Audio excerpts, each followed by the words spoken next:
स्वागत है। और बिहार में चल रहे विशेष मतदाता सूची पुनरीक्षण यानी एसआईआर के पहले चरण का कार्य समाप्ति की ओर है। और इस बीच विपक्ष लगातार ये आरोप लगा रहा है कि सरकार वैध मतदाताओं के नाम सूची से हटा रही है। हालांकि चुनाव आयोग ने इन आरोपों को नकारते हुए साफ कहा है कि किसी भी पात्र मतदाता का नाम वोटर लिस्ट से नहीं हटेगा। इस मुद्दे पर बिहार विधानसभा के मानसून सत्र की कार्यवाही के दौरान लगातार चौथे दिन गुरुवार को भी जबरदस्त हंगामा हुआ।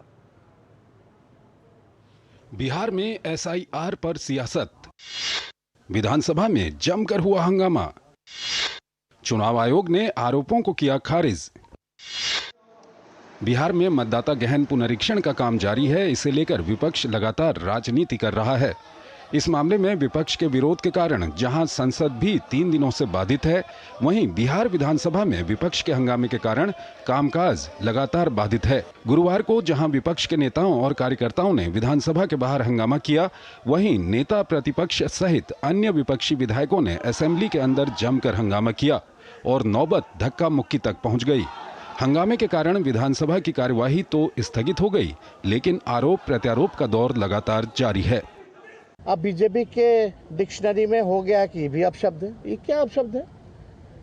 ज्यादा जोर जोर से चिल्लाएगा तो पैंट गीला हो जाएगा। ये अपशब्द थोड़ी है, टॉन्ट है, टोनिंग है, व्यंग है, इसको अपशब्द कहेंगे।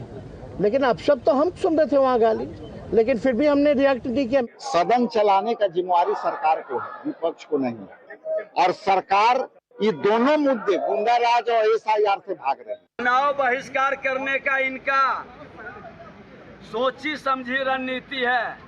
ये जान रहे हैं कि बिहार सरकार, बिहार के मुख्यमंत्री नीतीश कुमार जी के नेतृत्व में जितना अच्छा काम और विकास का काम हुआ, उसका काम ही यही है कि जनहित का काम नहीं हो। जब बिहार के जनता का काम नहीं हो, हम हंगामा खड़ा करते रहे और अंत में तेजस्वी यादव को है कि अपने परिवार की पूजा करावे, हंगामा खड़ा कर। इस बीच राजद नेता और बिहार में नेता प्रतिपक्ष तेजस्वी यादव के चुनाव बहिष्कार वाले बयान पर सियासी घमासान छिड़ गया है। चुनाव हार जाएंगे, जब तक नकली वोटर नहीं रहेगा तब तक चुनाव कैसे जीतेंगे? तो नकली वोटर के आधार पर जब जालसाजी ही करना है तो जालसाजी का क्या जवाब है? जब जालसाजी पकड़ी गई तो कहेंगे कि अब हम चुनाव नहीं लड़ेंगे। जिस मतदाता का नाम 2 जगह है तो एक मतदाता का नाम मतदाता सूची में 2 जगह कैसे रह सकता है?